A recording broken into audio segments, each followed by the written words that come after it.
México también con la dictadura de Maduro. Porque el argumento, ¿cuál es? El TSJ va a decir, aquí hubo un ataque, no podemos tener las actas, entonces se declara nula la elección, tienen que convocar nuevas elecciones. Para convocar esas nuevas elecciones van a buscar unas fechas que permitan, comillas, hacer campaña, y el aliciente que supuestamente quieren dar para mostrar su estado magnánimo es que van a liberar a personas que han sido capturadas en los últimos días en las protestas. Todo eso es una trampa, y están buscando 4 meses para utilizar todo el aparato represor, todo el aparato de intimidación, y que Maduro se pueda quedar en el poder. Porque la única razón por la cual Maduro pretendía hacer estas elecciones era para él ganar legitimidad, para él quitarse el fardo que él mismo se creó como dictador, pero también para quedar con el control absoluto de los activos internacionales que no tiene él bajo su custodia, particularmente las reservas de oro en el Reino Unido, los activos de Citgo y otras cosas. Sigan toda esa información en bluradio.com. En Blue le ponemos cara a la radio. Para ser feliz, necesitamos tener claro que no todo en la vida es producir, trabajar, estar conectado. Que hay momentos de parar, de desligarse de todo eso que consume nuestra atención para poder restaurar, cargar y volver a dar lo mejor. Hoy te invito a saber parar, a saber tomar distancia, a dedicarte un tiempo a ti mismo, a interiorizar, a encontrarte con lo mejor de ti y desde allí reconstruir, replantear y hacer con inteligencia. A veces, por vivir metido en esas rutinas, terminas perdiendo el sentido de la realidad. Terminas agobiado, aburrido, ansioso y perdiendo el control de la vida. Hoy ten espacios para parar. Tiempos que te dedicas a ti, a la meditación, a la reflexión. Tú sabes.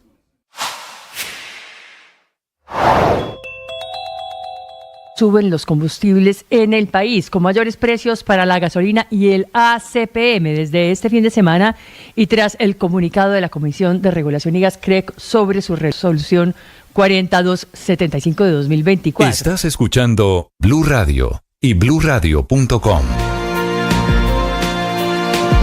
9:02, Paola, hay noticias a esta hora que tienen que ver con plata para la salud, Paola, en 2 aspectos para que sí, tengamos muy en cuenta.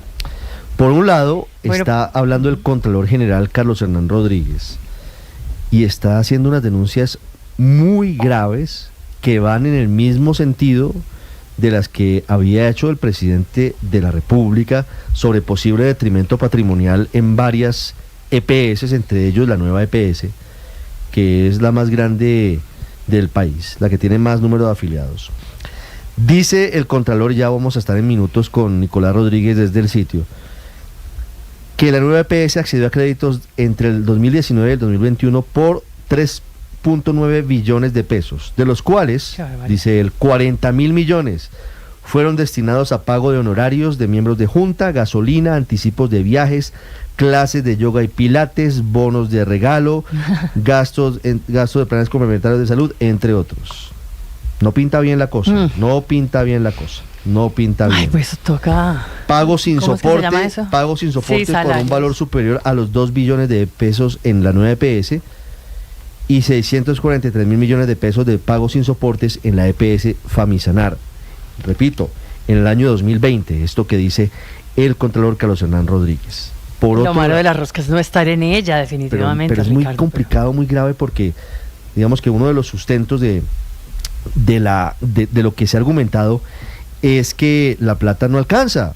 Lo que dice el Contralor es que aquí la plata se ha ido en otras cosas que absolutamente no tienen nada que ver con la salud. Así que hay que mirar en detalle las auditorías que está revelando hasta ahora el Contralor, que no tienen que ver solo con salud, Paola, sino también con gestión de riesgos. Estaba hablando de lo que está pasando, la bajísima ejecución de la unidad este año. Solo han ejecutado para robarse la plata como Olmedo López, pero poquito para prevenir el fenómeno de la niña. La otra noticia, Paola, que tiene que ver con salud, la está revelando el representante de la Cámara, Andrés Forero, a quien le responde el Ministerio de Hacienda, no sé si lo vio en redes sociales, Paola, un derecho de petición. Sí. El ministro de Hacienda, bueno, lo firma realmente el viceministro Diego Guevara, donde admite que no hay plata para pagar el ajuste de los presupuestos máximos de la salud del 2022, como lo ordenó un fallo de la Corte Constitucional. Esto en el marco de la crisis fiscal que tiene el gobierno. Y tienen la olla muy raspada, Ricardo, y les va a tocar, porque si finalmente hay un fallo de la Corte Constitucional, ¿cómo se lo pasan por la Tienen galleta? que cumplirlo. ¿Y cómo se lo pasan por la faja? No sé, van a tener que seguir buscando plata de abajo de las piedras. Claro. Es decir, le hace esto por el momento, pues una nueva reforma tributaria, porque ¿de dónde más? Si ya también el año entrante todo eso viene descuadrado, desfinanciado. Y si por el contrario, los gastos de funcionamiento creciendo, ¿no? Porque el de inversión es el del tijeretazo. Esa es la contradicción, Paola, que estamos con la olla raspada, pero el gasto de ejecución, el gasto de funcionamiento sigue creciendo. Siguen creciendo las contrataciones, la burocracia. Entonces, ¿en qué estamos? Entonces, no hay plata para la salud y no hay plata, entre otras cosas, aunque esto yo sé que a la gente no le parece muy popular, pero es lo que dice la ley y hay que cumplirlo y hay que hacerlo porque es la democracia. No hay plata para girarles a los partidos políticos, Paola, porque esa plata está amarrada también. No tienen plata para funcionamiento los partidos políticos. Muy grave para la democracia. Y miren el Congreso. Solo le digo, échese una miradita por el Congreso porque no sé si ya le giraron la plata de funcionamiento al Congreso desde el gobierno. 906, representante Andrés Forero, buenos días.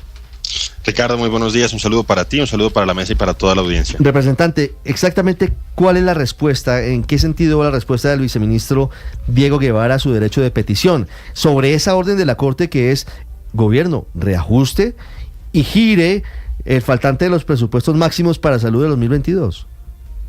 Así es, Ricardo. Pues básicamente la Corte Constitucional en noviembre del año pasado le había ordenado al Ministerio de Salud y Protección Social y a la ADRES que pagaran los ajustes de presupuestos máximos del año 2022, que suman más o menos 719.000 millones de pesos. Y obviamente él estaba haciendo un seguimiento importante a este tema y pues le pregunté a la ADRES, le pregunté al Ministerio de manera reiterada que cuándo iban a pagar y me dijeron que ellos de manera también reiterada le habían mandado solicitudes al Ministerio de Hacienda y que ellos no le habían girado los recursos. Entonces yo decido mandarle un derecho de petición al Ministerio de Hacienda y me dicen entonces que pues en este momento no hay recursos por cuenta del descalabro en el recaudo que se generó tras la reforma tributaria y que cuando logren llegar a ciertos niveles entonces ahí van a girar esos recursos. Lo que ahí está sucediendo es que están desconociendo un pronunciamiento de la Corte Constitucional y lamentablemente están poniendo en riesgo la vida de miles de colombianos. Pero ¿y entonces qué se puede hacer, el representante Forero, en este momento? Y si hay alguna manera de obligar a que se giren y se hagan esos pagos, pues dado lo que está en juego. Pues con este derecho de petición, naturalmente, pues yo se lo voy a hacer llegar a la Corte Constitucional y yo espero que la Corte, ante este incumplimiento evidente de una de sus fallos, de uno de sus pronunciamientos, pues entonces tome las medidas correspondientes. Debo decir además que lamentablemente los presupuestos máximos corrientes, es decir, los que se tendrían que pagar mes a mes, también han tenido un retraso significativo. Hoy ya estamos empezando el mes de agosto y no se han pagado los presupuestos máximos de julio y los de agosto, porque estos eran unos recursos que se solían girar a principios de cada mes y además hemos visto que se han estado retrasando de manera significativa. Entonces, la verdad hay un problema grave. Obviamente lo que decía Ricardo es muy sensible a propósito de las denuncias que se hacen desde la Contraloría, pero al mismo tiempo vemos un mal manejo de parte del gobierno nacional. Y un efecto dominó. ¿Qué otras áreas o qué otras personas se están afectando? ¿Tiene usted, digamos, algún cálculo aproximado de cuántas personas, digamos, son las que aquí están pagando los platos rotos? Pues no, esto es un efecto cascada, porque obviamente cuando no se hacen los giros de presupuestos máximos, el gobierno pensará que eso afecta a la CPS, pero eso no es así. Eso afecta inicialmente a las clínicas y hospitales, que obviamente se ven asfixiadas en términos financieros, y después eso afecta a los médicos y obviamente a los pacientes, que ven retrasados sus tratamientos. Los presupuestos máximos, entre otras cosas, sirven para pagar muchos de los tratamientos relacionados con enfermedades huérfanas, enfermedades de alto costo, y obviamente esos son los que en cierta manera pues terminan pagando los platos rotos de esta falta de previsión, de esta falta de planeación de parte del gobierno nacional. ¿Ese no es al final un desacato a una orden judicial, doctor Forero, esto que está confesando el Ministerio de Hacienda? Pues Ricardo, a mí me parece que sí. O sea, la orden de la Corte Constitucional era clarísima. Se tenían que pagar los presupuestos máximos en un tiempo menor a 6 meses y ese tiempo ya se cumplió, ya se venció. Entonces, pues ante esto lo que a mí me corresponde es notificar a la Corte Constitucional, hacerle llegar esta información adicional y pues serán ellos los que determinen qué es lo que debe suceder con estos funcionarios que se resisten a cumplir sus órdenes. Sí, pero en el último párrafo de lo que está subrayado, doctor Forero, ¿qué le dice a usted? La asignación de recursos, y lo leo textual, para el pago de presupuestos máximos se efectuará una vez los ingresos de la nación muestren un comportamiento adecuado. ¿Eso qué implicaría? Es decir, que esperan qué recuperación o esperan qué presupuesto para poder girar. ¿Qué deducción se puede hacer? Pues Ricardo, yo me imagino que el ministerio estará pensando en la ley de financiamiento que quiere tratar de presentar al Congreso una vez que se apruebe un presupuesto que desde ya se sabe que está desfinanciado. Pero yo creo que ustedes daban en el punto cuando mencionaban que a pesar de que el gobierno dice que no hay plata, está aumentando el número de nuevas embajadas, está aumentando el número de viceministerios, ya aumentó sus ministerios y obviamente eso sentimos que lo hace es para comprar silencios y para pagar favores políticos. Entonces la verdad no tiene sentido que mientras no hay recursos suficientes para garantizar la salud de los colombianos, el gobierno se gaste la plata, poca o mucha que haya, para estar aumentando la burocracia estatal. 9:11 minutos. Representante Andrés Forero, muchas gracias. A ustedes muchas gracias, Ricardo. Un saludo para todos. 9:11, María Camila, el presidente Petro está felicitando a Ángel Barajas por su medalla olímpica. Es el primer trino que pone el presidente Petro, Ricardo, en el día de hoy. En el día de hoy. El trino es de las 9:03 de la mañana. El último año ha puesto muchos trinos, muchos y muy largos el presidente Gustavo Petro. Espectador, pero mientras le busco el dato, ¿qué dice el presidente? Fíjese, el presidente Petro dice, bien por Ángel Barajas, se equivoca ahí el presidente Gustavo Petro, tiene un error de digitación. Bien por Ángel Barajas, en gimnasia, primera medalla olímpica para Colombia. Felicitaciones. 8.420 trinos puso el presidente Petro este año. ¿Cuántos son errores de tipeo? Pero habría que medirle al presidente no el número de trinos, sino el número de caracteres, Ricardo, que tiene, porque después de que cambió la forma de trinar o de tuitear, como usted lo quiera llamar, el presidente Petro se explaya, se echa unos discursos larguísimos en redes sociales, particularmente en X. 9:12 minutos, ya vamos a hablar del desplome de las bolsas del mundo. Antes voy a la Contraloría, Nicolás Rodríguez. ¿Qué dice el Contralor Carlos Hernán Rodríguez a esta hora? Hola Ricardo, buenos días. Pues mire, confirmó que a raíz de un tercer contrato de los carrotanques que se vieron implicados en el proceso de corrupción de la Unidad Nacional de Gestión de Riesgo por el suministro de agua potable, por pagar un mayor valor pagado por estos carrotanques y por el pago de prestaciones no ejecutados, se va a empezar un proceso de investigación en contra de los directores y subdirectores. En el caso específico de la Unidad Nacional de Gestión de Riesgo será de Carlos Carrillo y la subdirectora Ana Milena Prada. Escuchemos lo que dijo el Contralor. Cabe indicar aquí que en los 2 primeros contratos de carrotanques aquí relacionados también podrían ser responsables los actuales directores y subdirectores de la Unidad de Gestión del Riesgo por falta de funcionamiento en los objetos del contrato, lo que acrecienta cada día más el valor del presunto detrimento patrimonial. Y es que el Contralor dice que han sido 3 veces citados los involucrados, la empresa contratista, que también solicitó tiempo para presentar las pruebas, y que hay 29.000 millones de pesos de corporación mixta que ascienden a, en el caso de la Unidad Nacional de Gestión del Riesgo, el detrimento patrimonial estaría ya por los 47.000 millones de pesos, Ricardo. Y en otros temas, habló también con respecto a las EPS. Afirma el Contralor que 5.3 billones de pesos entre lo facturado de servicios y lo pagado en el caso de la nueva EPS y en el caso de EPS Famisanar ascendería a 643.000 millones de pesos. Dice el Contralor que han encontrado 61 hallazgos con incidencia administrativa, 37 hallazgos con incidencia fiscal, con una cuantía de 6 billones de pesos y 37 hallazgos con incidencia penal. Escuchemos lo que dice. Estos son cifras. Si estamos hablando de más de 2 billones sin soportes de la nueva EPS y estamos hablando de cerca de 650.000 millones, más de medio billón de otro, bueno, aperturemos entonces la indagación preliminar y que nos hagan llegar los soportes. Ricardo, y es que también hizo énfasis. en que hay 40.000 millones de pesos que fueron destinados de pagos a honorarios de miembros de la Junta Directiva, en bonos de gasolina, anticipos de viaje, escuche muy bien esto, clases de yoga, pilates, bonos de regalo, pautas radiales y gastos de planes complementarios de salud de otros servicios incluidos. También afirmó que por lo menos en el caso de la nueva EPS, esta EPS accedió a créditos desde 2019 a 2021 por un total de 3.9 billones que fueron utilizados para lo que le comenté hace un momento, que fue lo de las clases de yoga, pilates y bonos de regalo. Ay, hombre, 9:15 minutos. Hay que mirar en detalle esa auditoría que nos está revelando el Contralor. 9:15 minutos. Víctor, ¿cómo se comporta la Bolsa de Valores de Colombia? ¿Qué pasa con Wall Street?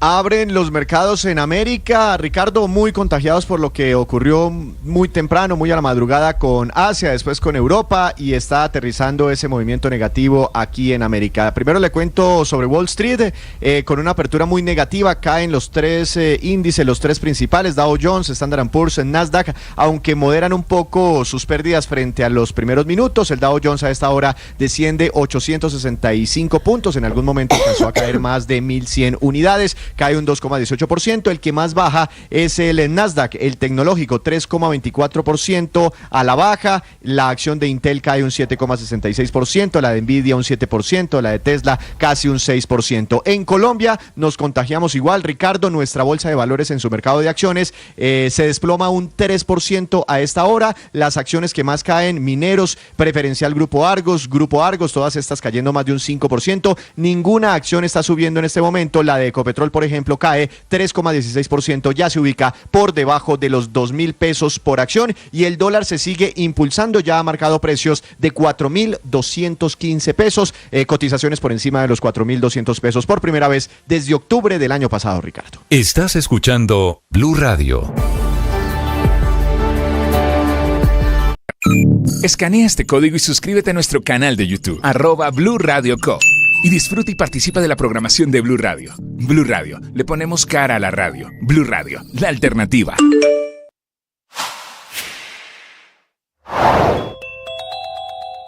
Hoy en Mañanas Blue, el expresidente Iván Duque habló de su teoría que en Venezuela quieren intentar repetir las elecciones presidenciales. Ahora lo que buscan es que el TSJ, con el tal argumento del ataque cibernético y ahora como lo llama Maduro el ciberfascismo, anule las elecciones, las vuelva a hacer en diciembre, y están buscando en este momento que Colombia, Brasil y México sean los que salgan a promover esa nueva realización de elecciones para que ese sea el vehículo de la paz, entre comillas, cuando en realidad aquí lo que hay es un triunfo diáfano y apabullante contra todas las adversidades por parte de la resistencia democrática, y es allí donde se tiene que situar en este momento la comunidad internacional, especialmente cuando hay ya un número importante de países que reconoce a Edmundo González como ganador. Sigan la entrevista completa en nuestro canal de YouTube. En Blue le ponemos cara a la radio.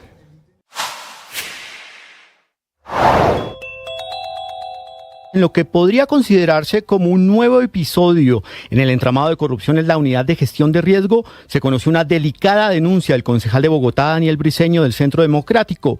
La misma tendría como protagonista a una ficha clave en el escándalo de la Unidad de Gestión de Riesgo, y que ahora habría resultado premiada con un buen puesto. Según Briceño, Daniela Andrade Valencia, que anteriormente se desempeñó como vicepresidente de contratación derivada de la FIDU Previsora y que está involucrada en el caso de la compra irregular de vehículos en la Unidad de Gestión de Riesgo durante la administración de Olmedo López. Me quedé viendo la temperatura en París a esta hora. Se la tengo, 28 grados de temperatura, la máxima va a ser de 29, un día soleado. 4:18 de la tarde en París, en donde hay medalla olímpica para Colombia.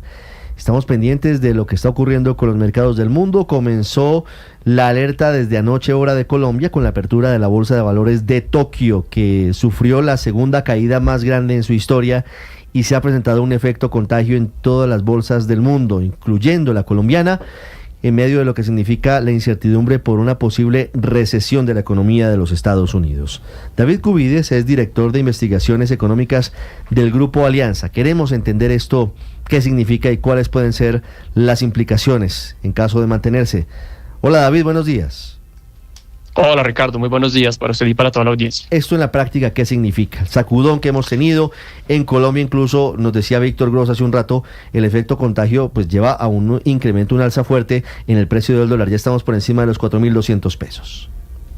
Sí, Ricardo, aquí básicamente lo que estamos observando es que en las bolsas globales se está destruyendo dinero, se está perdiendo plata en general desde la semana anterior. Ustedes lo reportaban bastante bien. Ante el temor de una eventual recesión en la economía estadounidense, las bolsas, no solamente las americanas, sino las bolsas en Asia, las bolsas en América Latina, están registrando unas pérdidas muy significativas el día de hoy. Y también eso se está viendo reflejado en lo que sucede en las monedas. Aquí, Ricardo, importante mencionar que lo que estamos viendo es un episodio de aversión al riesgo. Usted lo que encuentra aquí es que la gente empieza, o el inversionista empieza a preocuparse, oiga, las cosas se pueden enfriar un poco más en la economía estadounidense, mejor yo prefiero liquidez, de repente liquido algunas inversiones, y ante eso, pues fíjese que una región como la de América Latina termina siendo castigada, y es allí donde nosotros vemos nuestro peso colombiano, como lo reportaba Víctor, acercándose a ese nivel de los 4.200. Menor apetito inversionista, mayor preocupación en los mercados, genera que pues no inviertan en países como nosotros en el cortísimo plazo. Una inquietud sobre eso, doctor Cubides. ¿Por qué, si el que está a punto de entrar en una recesión es Estados Unidos, o es lo que hoy están pensando los mercados y por eso están tan preocupados, por qué su moneda es la que se fortalece? ¿Por qué la gente se refugia en la moneda, compra moneda del país que le va a ir mal?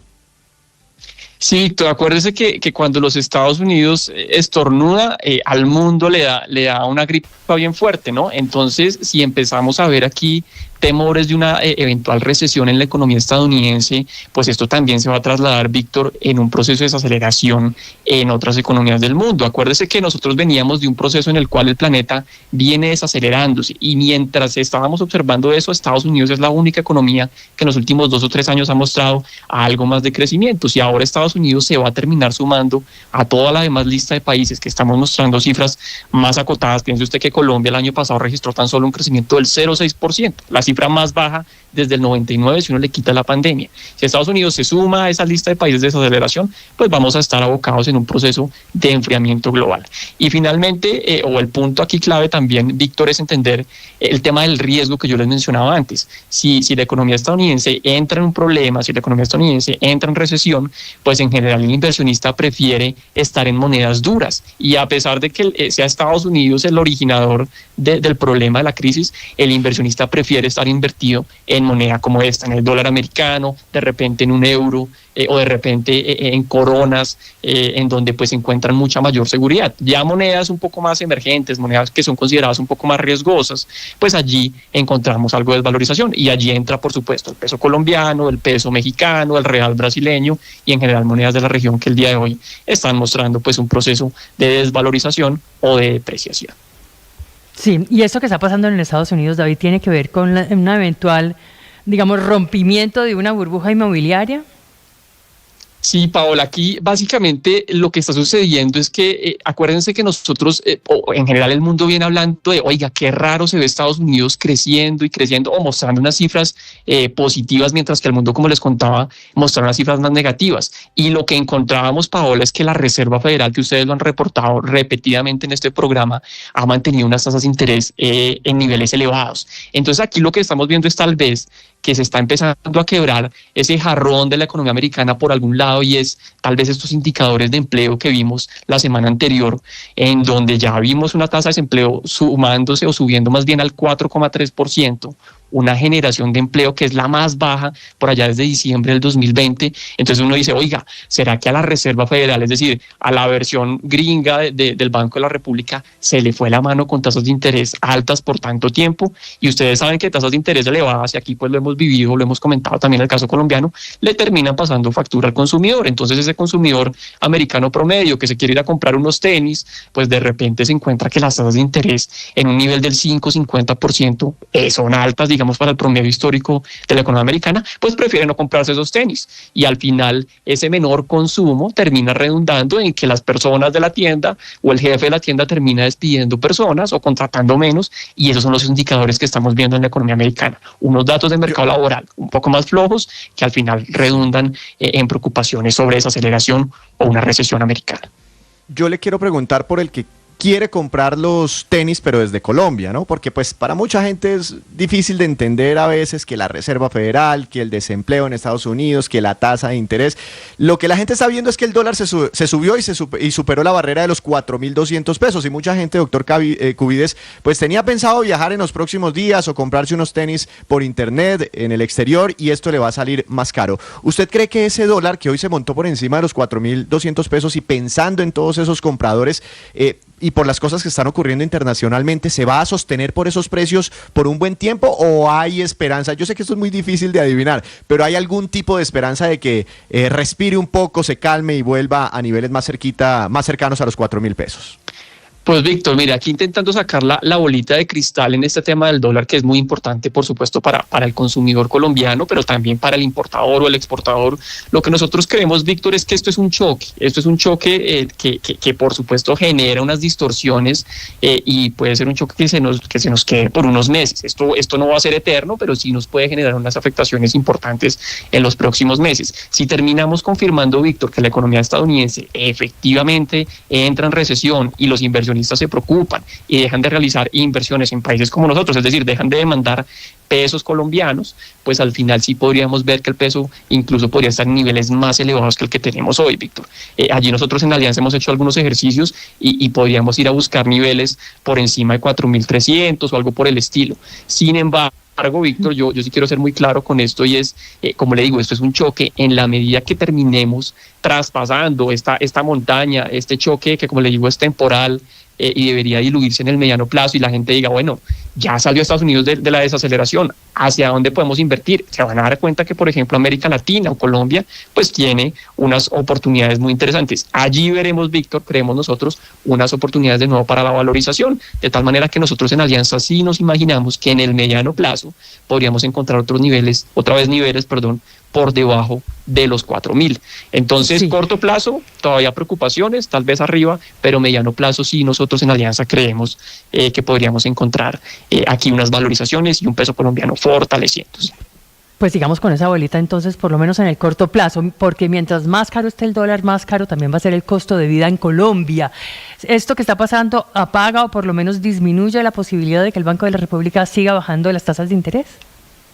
Pablo, es una muy buena pregunta porque aquí tenemos que balancear dos cosas. Entonces, claro, uno podría ver que por el lado del dólar caro, pues vamos a encontrar que los componentes importados se nos van a encarecer. Entonces uno podría decir, ojo que aquí tractores, iPads, cosas por el estilo, digamos, todo este tema tecnológico podría encarecerse y el colombiano promedio pues registraría un incremento en el alza de los alimentos, por ejemplo, que es uno de los componentes que más se afecta. Entonces yo diría, ojo, por ahora en stand-by, no va a bajar la inflación tan rápido, Banco de la República podría detenerse.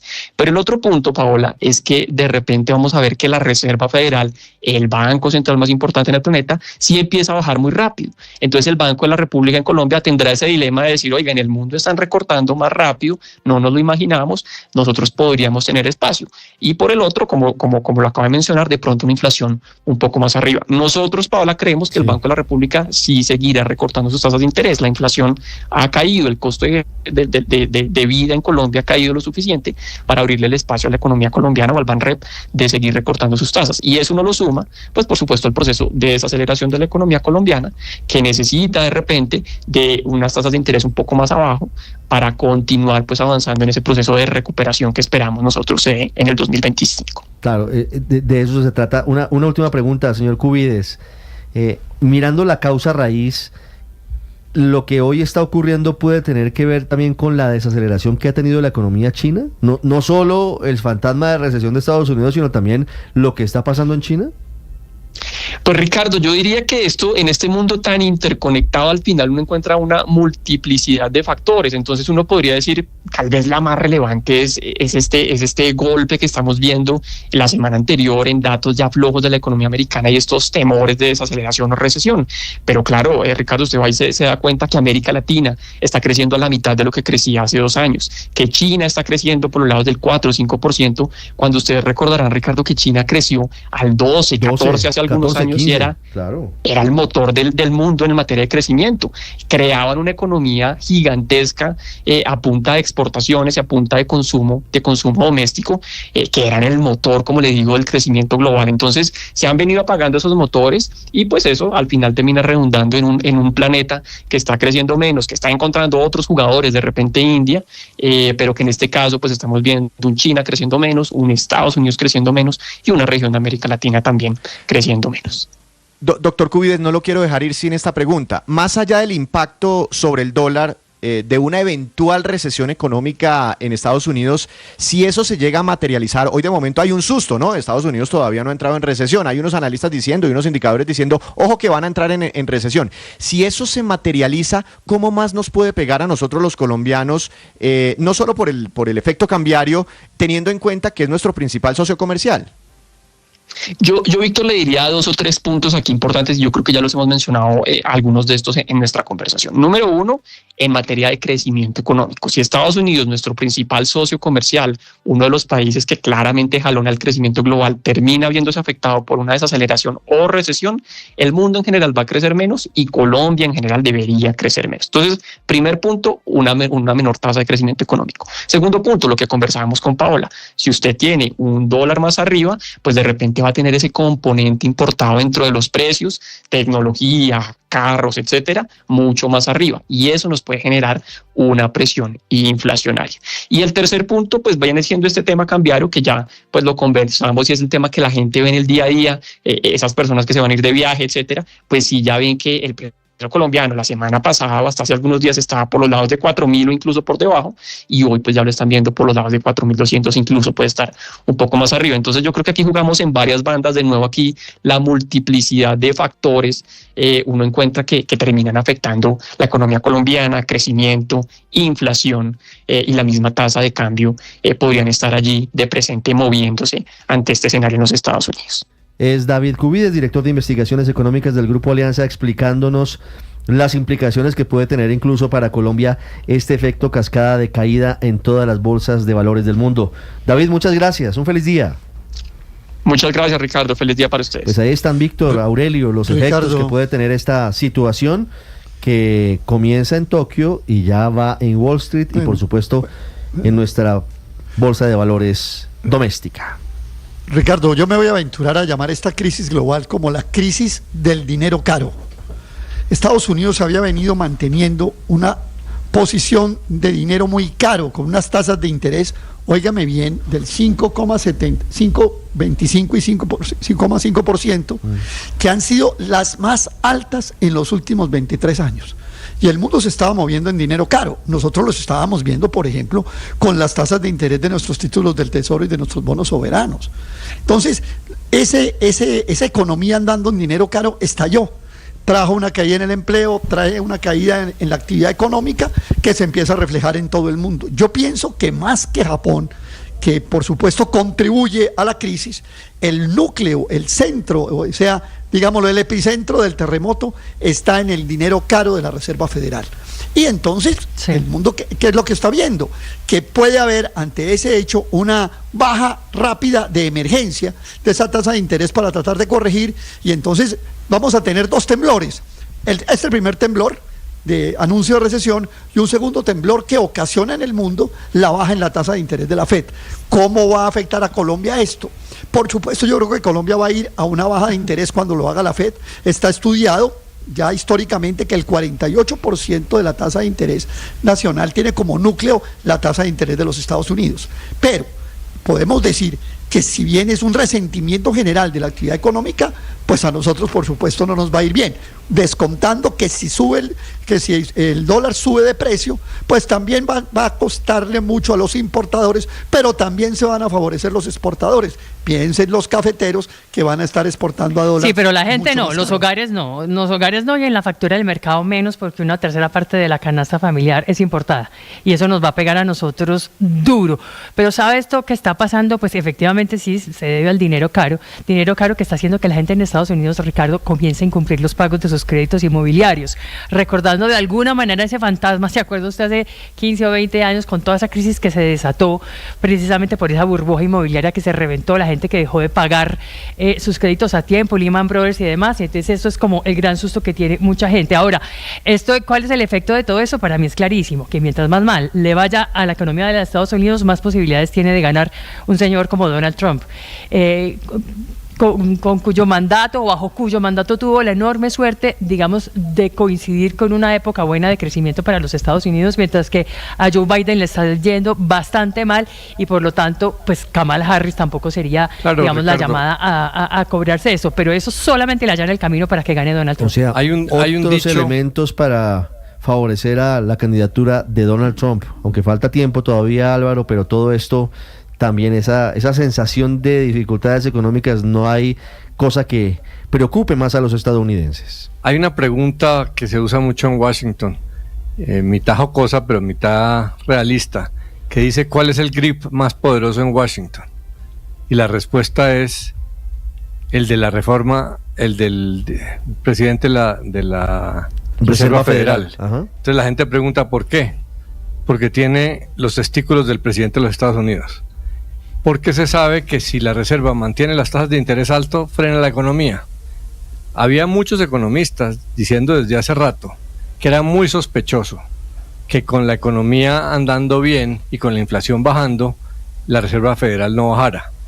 Y que lo que parecía buscar era volver a frenar ese crecimiento, pero sin necesidad, porque la inflación no estaba subiendo. Entonces se confirmó, preciso 4 meses antes de elecciones, lo que venía. Vamos a ver si la Reserva aguanta la presión o le toca bajar de emergencia. Como decía Aurelio, yo creo que va a ser lo segundo. 9:35, Víctor, para finalizar, vienen los deportes. Vamos en segundos a la Policía Metropolitana de Bogotá.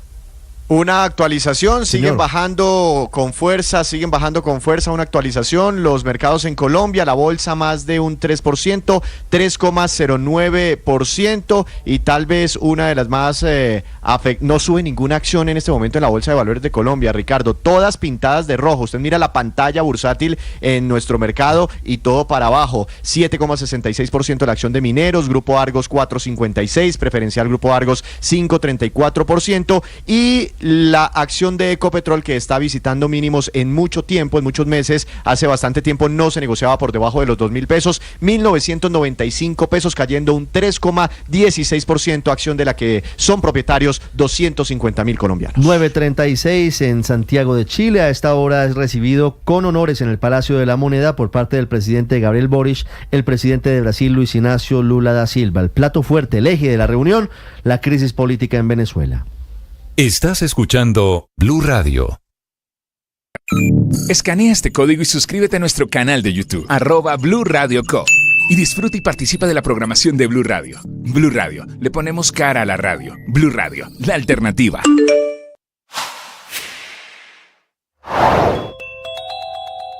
¿Qué opina el expresidente Iván Duque del silencio que ha tenido el gobierno colombiano frente a la situación que está viviendo Venezuela tras las elecciones? Esto fue lo que nos contó en Mañanas Blue. Pues es que la ventanita que están buscando es la ventanita que más le sirva a Maduro. Porque es que uno los ve tan guapos enfrentando y diciéndole cosas a todo el mundo, pero tan silenciosos y tan sumisos frente a la dictadura de Maduro, lo cual me parece además risible, o por qué no decir vergonzoso. Hoy en día Colombia está tratando de facilitar que Maduro se quede en el poder. Y por eso usted se va a dar cuenta, lo que yo estoy en este momento denunciando es lo que están tratando de cuajar tras bambalinas. Y es que el TSJ declare la nulidad. A partir de la declaración de la nulidad generan un nuevo hecho político. Con ese nuevo hecho político salen inmediatamente a lucir de redentores Colombia, Brasil y México a decir, bueno, entonces hagan nuevas elecciones, liberen unos presos, hagamos unas gestiones, mandemos un grupo de delegados. Eso todo es una trampa para que Maduro se quede en el poder. Hoy la única realidad incuestionable ante los ojos de la comunidad internacional es el triunfo diáfano y apabullante de Edmundo González, que se debe respetar. Para una mejor experiencia con estos contenidos, suscríbanse a nuestro canal de YouTube. En Blue le ponemos cara a la radio. Más que radio. Con Ángel Barajas, medalla de plata para Colombia en gimnasia. Antes hablamos de lo que significa un operativo gigante de las autoridades que desmantelaron un call center criminal dedicado a la extorsión. uno de los peores crímenes, delitos cometidos hoy contra millones de colombianos. Felipe García. Hola Ricardo, buenos días. Sí señor, pues justamente las autoridades desmantelaron un call center criminal que incluso les daba a sus empleados también criminales bonos por cumplimiento de estas extorsiones al mes. Nos acompaña hasta ahora en Mañanas Blue el secretario de Seguridad de Bogotá, César Restrepo. Secretario, cuéntenos, ¿dónde operaba este call center criminal? En el sur de la ciudad había establecimiento en el cual se habían organizado con líneas telefónicas, con computadores, con bases de datos, libretos, una banda de delincuentes que utilizaban nombres de marcas criminales para intimidar ciudadanos a través de constreñimientos extorsivos con expresiones violentas y de solicitud de recursos. ¿Por cuáles bandas hacían pasar estos delincuentes? Pues mire, encontramos libretos con la marca del ELN, libretos con la marca del Tren de Aragua, con la marca de Satanás, con la marca del Clan del Golfo. Todos unos libretos muy bien estructurados en los cuales unos operadores telefónicos contactaban a sus víctimas, utilizaban un lenguaje que hacía parecer que fuera real la llegada de este grupo criminal a esa persona y adicionalmente las exigencias. Estos criminales con esas presiones empezaban a someter la voluntad de los ciudadanos para obtener los recursos de manera ilegal y adicionalmente quien tuviera mayor éxito en el número de víctimas alcanzadas se les daba un reconocimiento, un bono por el número de afectaciones logradas efectivamente. 9 capturados en total. Llama la atención que muchos son jóvenes. ¿De dónde contrataban estos jóvenes, estos delincuentes? No, pues digamos que en general las personas que están desocupadas, si no tienen claridad de que involucrarse en actividades criminales los van a llevar a la cárcel, como va a pasar con estas personas, pues deciden involucrarse en esa actividad criminal. Yo lo decía en la rueda de prensa, nadie puede llamarse a sorpresa que hacer una llamada telefónica en nombre de una organización criminal es un acto o lícito o que no está determinado por una condición delictual.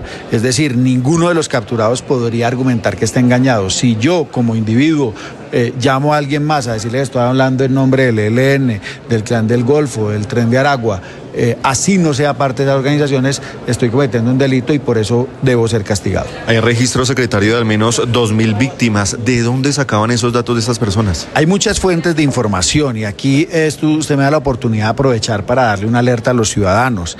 Tengan mucho cuidado cuando entregan sus datos en el momento, por ejemplo, de solicitar una factura electrónica. Solo se necesitan el dato del correo electrónico, el dato de la cédula de ciudadanía y el nombre. Y, digamos, en general, dónde entregan su información personal, en qué páginas web entran y certifican sus datos personales, la información que ponen en sus redes sociales y que ponen al público, con quién comparten información y a quién le contestan llamadas telefónicas, a quién le contestan mensajes de texto. Es muy importante entender que la información personal es muy valiosa y los criminales la están recibiendo de manera muy fácil y con la información personal los atacan. Hay que tener mucha responsabilidad en el uso de la información personal y ya cuando uno es víctima de recibir una amenaza extorsiva o una amenaza violenta, lo mejor es acudir rápidamente a la policía, a la Secretaría de Seguridad, para que los podamos guiar y evitar que terminen siendo víctimas. Pero sobre todo, mire, este caso es el resultado de 12 denuncias que nos permitieron llegar al call center y capturar a estos individuos. Secretario, gracias. Gracias a ustedes, muy amables.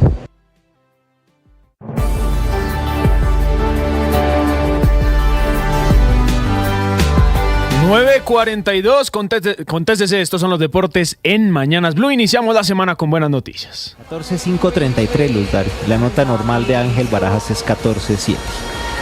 En competencia.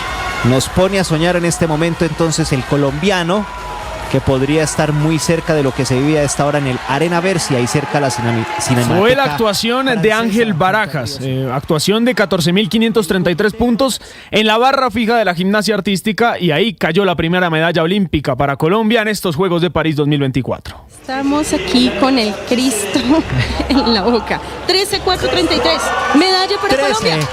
Segundo medalla de plata para Colombia, Ángel Barajas. Qué rutina te sacaste, colombiano, qué rutina te sacaste, cucuteño.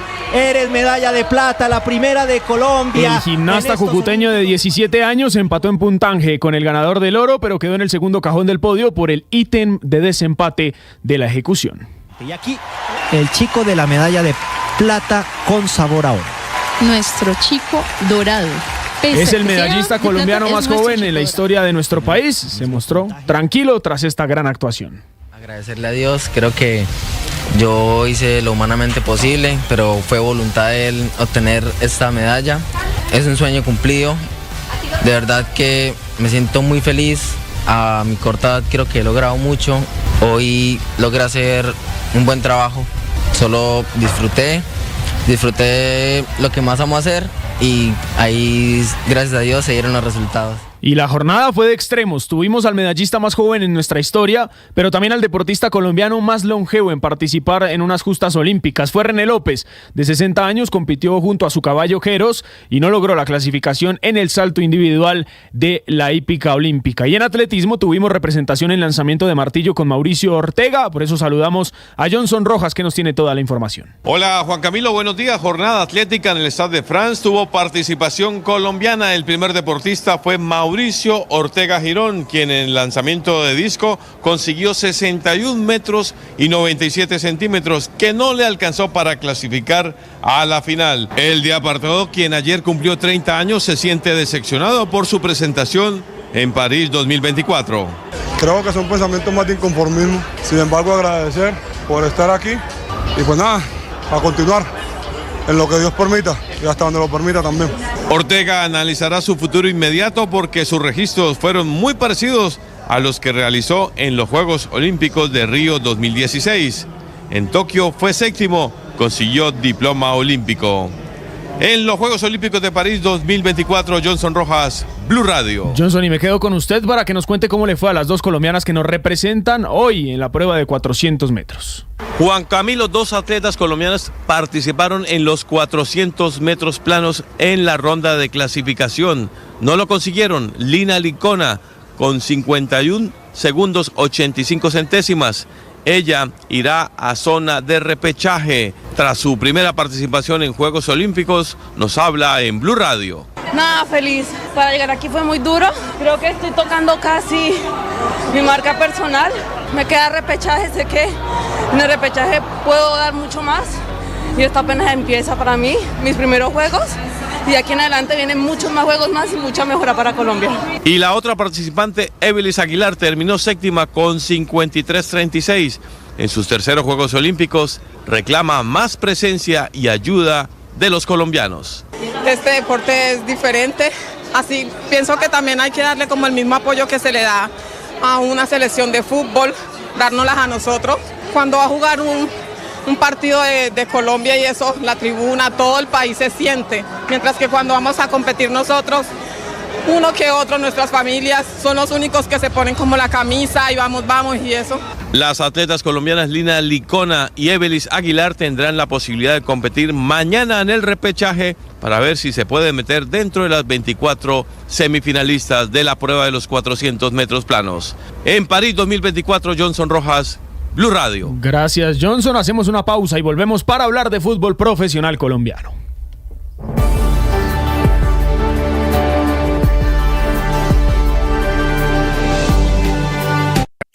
Escanea este código y suscríbete a nuestro canal de YouTube, @Blue Radio Co. Y disfruta y participa de la programación de Blue Radio. Blue Radio, le ponemos cara a la radio. Blue Radio, la alternativa.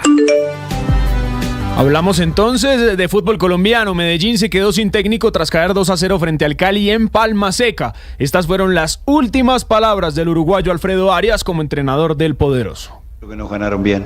Es el sentimiento que tengo de un equipo que salió a jugarse la vida.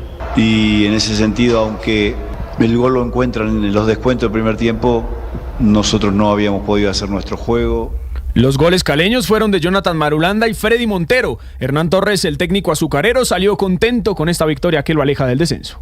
Yo pienso que el equipo en la semana venía trabajando como jugó hoy, ¿no? Una actitud, se ha conversado, hemos hablado, Creo que tenemos un grupo humano bueno, excelente, de seres humanos importantes, luego excelentes futbolistas. Me parece que estamos unidos a un objetivo, a una causa, y como tal tenemos que reaccionar y reaccionar el equipo. Y en Barranquilla el Junior celebraba 100 años, pero no festejó en el terreno, empató 2-2 con Alianza de Valledupar. Habló su técnico Arturo Reyes. Junior hizo un partido ofensivamente bastante aceptable, con oportunidades de gol, pero después nos está faltando siempre algo de atención, algo de concentración, algo de tomar decisiones dentro del campo, de hacernos cargo de las cosas que nos están pasando, y tendremos que recuperarnos de estos temas. El líder de la liga se llama Fortaleza, tiene 10 puntos y supera a 11 Caldas y Equidad en goles a favor. 9:49 los deportes en Mañanas Blue. Escanea este código y suscríbete a nuestro canal de YouTube, @Blue Radio Co. Y disfruta y participa de la programación de Blue Radio. Blue Radio, le ponemos cara a la radio. Blue Radio, la alternativa.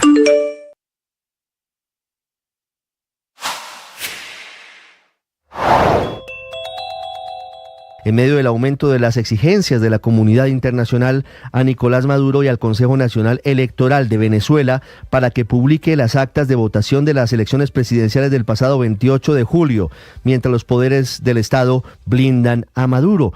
Venezuela cumple una semana en la incertidumbre y la crisis política por las denuncias de fraude en las elecciones presidenciales. 8 días después, no se ha presentado un solo documento, una sola acta que demuestre que Nicolás Maduro ganó las presidenciales, como lo dijo el Consejo Nacional Electoral de ese país. Hoy se cumple el plazo para que el CNE, precisamente, le entregue al Tribunal Supremo de Justicia la totalidad de las actas de las elecciones del pasado domingo 28 de julio. A pesar del miedo y de la represión, miles de personas salieron a las calles de Venezuela, Colombia, España, Argentina y Estados Unidos en apoyo a María Corina Machado, la líder opositora que reapareció públicamente en medio de amenazas de orden de captura en su contra. Quien no apareció en la marcha, pero sí publicó en sus redes sociales algunos videos y algunos mensajes, fue el virtual presidente de Venezuela, según la oposición, Edmundo González Urrutia, quien agradeció a los gobiernos que han reconocido su victoria.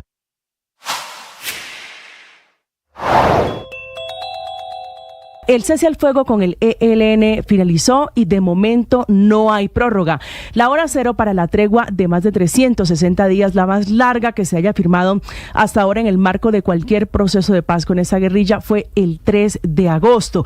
Era lo más lejos que habían llegado con el ELN, que no quiere avanzar en algo sustancial y que sigue tomándole del pelo al gobierno del presidente Gustavo Petro, que prometió que a los 3 meses de ser presidente el ELN se acababa y está a 2 días de cumplir su segundo año en el poder. Esta guerrilla no quiere negociar y lo ha dejado claro, dando un nuevo golpe a la mesa, condicionando la extensión del cese al fuego a que el gobierno expida un decreto que retire a esa organización del listado de grupos armados organizados, los famosos GAOs, porque ese gobierno, dice ellos, ya le reconoció su carácter político. Si los llega a sacar de esa lista, significaría que salen de grupos organizados a los que las fuerzas militares persiguen con mayor intensidad. No hay respuesta del gobierno a este nuevo pulso con el que quieren medirle el aceite al Estado colombiano. Para algunos expertos sería abrir la puerta para calificar al estado de beligerancia al que se han negado gobiernos anteriores con las que esta guerrilla ha intentado algún tipo de negociación.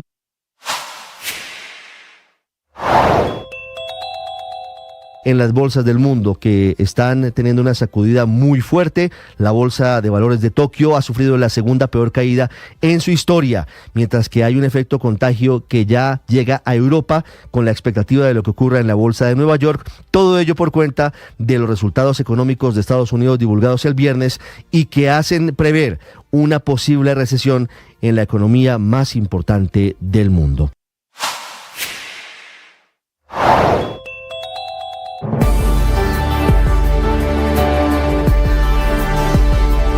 Si acaba de llegar a Blue Radio, esto es lo que está pasando y lo que se ha perdido. Son las 9 de la mañana, 52 minutos. Impresionantes estos saltos en natación, Juan Camilo, que estamos viendo en los Juegos Olímpicos de París en este momento. Sí, señor, en la modalidad femenina es bastante impresionante, sobre todo porque están ahora lanzándose, apoyándose en las manos antes del salto. quedan paradas de manos y se lanzan de espalda. Y la caída es impresionante, caen a 90 grados. 9:53. Hablando de noticias en Colombia, la Procuraduría está pidiéndole al ministro de Hacienda y al ministro de Minas que informen cómo está hoy el Fondo de Estabilización de los Precios de los Combustibles por cuenta de lo que significa el hueco fiscal y cómo va el cierre de esa brecha que ha sido uno de los grandes dolores de cabeza de las finanzas del Estado. Sergio Barbosa. Ricardo, buenos días. La Procuraduría le pidió al ministro de Hacienda, Ricardo Bonilla, y al de Minas, Andrés Camacho, que entreguen un informe detallado sobre el estado actual y las alternativas de saneamiento del Fondo de Estabilización de Precios de los Combustibles, y en este caso lo que se busca establecer es cómo se gestiona la deuda de este fondo, cuyo pago impacta directamente en los precios de la gasolina y el diésel para tapar el hueco fiscal que hay en el país. La petición a estos dos ministros tiene que ver con las alternativas que consideran en coordinación con otros sectores para resolver la deuda sin tener que recurrir al ajuste de los precios de los combustibles al nivel internacional. Fue precisamente la procuradora delegada para los procesos minero-energéticos a quien le solicitó una copia del plan de saneamiento de déficit del fondo para este año, además de un resumen ejecutivo sobre el avance y los resultados de su implementación. Finalmente le piden al ministro Bonilla que explique detalladamente las alternativas que están analizando junto al gobierno nacional para garantizar la sostenibilidad fiscal del fondo de los combustibles. 9:55. Héctor, estoy leyendo juiciosamente, ya se la voy a remitir, la sentencia de la Corte Suprema de Justicia confirmando la condena contra el exsecretario general de Palacio, exdirector del DAPRE, Bernardo Moreno, condenado a 5 años de prisión por el escándalo de la yidis política. Que tanta molestia le causó al expresidente Uribe hace algunos días. No se ha conocido el fallo, tiene 99 páginas, pero sabe que... Sí, yo no lo he visto, así que le agradezco si me lo remites. Ya se lo remito, claro que sí. Pero me llama la atención algo que está muy, muy adecuado a lo que está pasando hoy con el escándalo de gestión de riesgo. Claro. Le voy a leer lo que dice. Mire este punto de la acusación, página 47. Página 47. La acusación en este asunto corresponde a la actuación de Moreno Villegas en su condición de director del DAPRE de utilizar indebidas influencias en servidores públicos para cumplir con las cuotas burocráticas ofrecidas por otros funcionarios a Yidis Medina Padilla como contraprestación por su voto favorable al proyecto de acto legislativo modificatorio de la Constitución Política. Ahí está el delito, digamos. Claro, usted cambia el nombre y le queda hoy, ¿no? Claro, es que ahí está la bolita, Héctor, y eso es lo delicado de este caso. Cambia el nombre y pone Carlos Ramón González y deja el resto, porque incluso es también director del departamento administrativo. Sí, es que el cargo es el mismo. Claro, porque claro, como eso que llaman el computador de Palacio, que es de donde se administran desde hace décadas los favores que el gobierno suele hacerle a los congresistas, a veces en un intercambio concreto de vota esto y yo le doy tal cosa, o a veces simplemente porque usted es amigo en general y nos apoya, entonces usted manda hojas de vida y en fin. Pero el computador de Palacio pues ha estado la mayoría de las veces ahí en Palacio, manejado por el director del Departamento Administrativo de la Presidencia, que al dicho del señor Olmedo López, pues era lo que pasaba también en el gobierno del presidente Petro, manejado entonces por el doctor Carlos Ramón González. Esa sentencia yo tengo mucho interés en leerla, pero la busqué el fin de semana y no la encontré. Tal vez no estaba publicada, como usted dice, Ricardo, todavía, porque claro que tiene todo que ver y no tengo ninguna duda que quien la estaba escribiendo de alguna manera estaba pensando en los mensajes que de ahí podrían surgir para la coyuntura del escándalo de corrupción que tenemos ahora. El magistrado ponente es Gerson Chaverra, presidente de la Corte. Nada menos que el presidente de la Corte. Nada menos que el presidente. Pero esa sentencia es ajustable. Se la estoy remitiendo en este momento. ¿Y encontró algún mensajito así concreto, como que uno pueda decir, bueno, esto lo escribieron para decir que... Ese es uno, pero les sigo leyendo porque además hay una parte que tiene que ver con el expresidente Uribe que puede ser interesante. Pero déjeme termino de leerla porque... Aquí estamos, página 40 le dije 41, ¿verdad? Sí, página 41 de 99. Hay similitudes, María Camila, en casos de presunta corrupción. Casos como este, yidis política en el gobierno de Uribe, caso gestión de riesgo, gobierno Petro, caso de notarías, gobierno Uribe.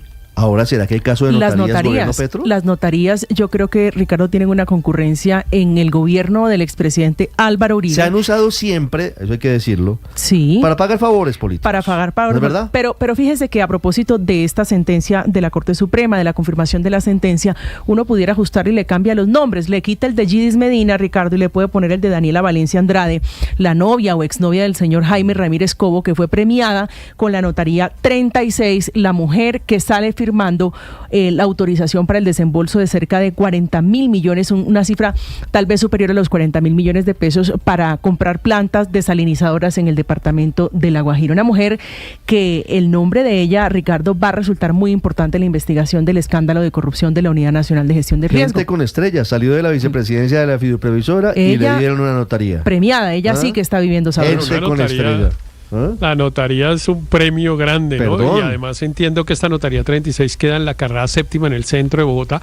Las notarías del centro suelen estar muy bien ranqueadas porque pues tienen buena caja, digamos. Pero claro, todos los trámites que se necesitan, además usted en el centro de Bogotá tiene tantos despachos públicos que necesita siempre el chulito del notario. Mire, carrera séptima, mire dónde está, carrera séptima número 12B27, piso segundo. Claro, imagínese. En uno de esos pasajes tradicionales de la carrera séptima, donde además había, cuando yo era joven, yo no sé si todavía, un Monteblanco que vendía. Monteblanco era un restaurante. ¿Usted se acuerda, Ricardo, o no? Sí, claro. No, pues mis padres me hablaban del Bueno, ahí había un Monteblanco en ese pasaje, y ahí cuando mi papá o mi mamá tenían, digamos, posibilidades de invitarnos, nos llevaban allá, pero era una cosa elegantísima ir al Monteblanco a almorzar. Eso no es como una callecita encerrada que hay ahí en la séptima, que hay como un circulito ahí, ¿será? No. Pero no, es un pasaje comercial, es por debajo de un edificio. ¿Eso es cerca del Only o no? Sí, en una esquina hay un Only. Al frente del Only. Del Only, cruzando la diagonal queda la callecita cerrada donde están las empresas de fotocopias. Ahí muy cerquita de la corte. Ahí, entonces, esa notaría tiene la ventaja, tiene una caja grande, no solo por la ubicación, sino porque esas notarías, esta es la 36, ahí hoy creo que tenemos casi 70 notarías en Bogotá. Las notarías más antiguas pues tienen lo que llaman un protocolo muy antiguo, entonces las casas viejas se vendieron en la notaría quinta, digamos, y esas pues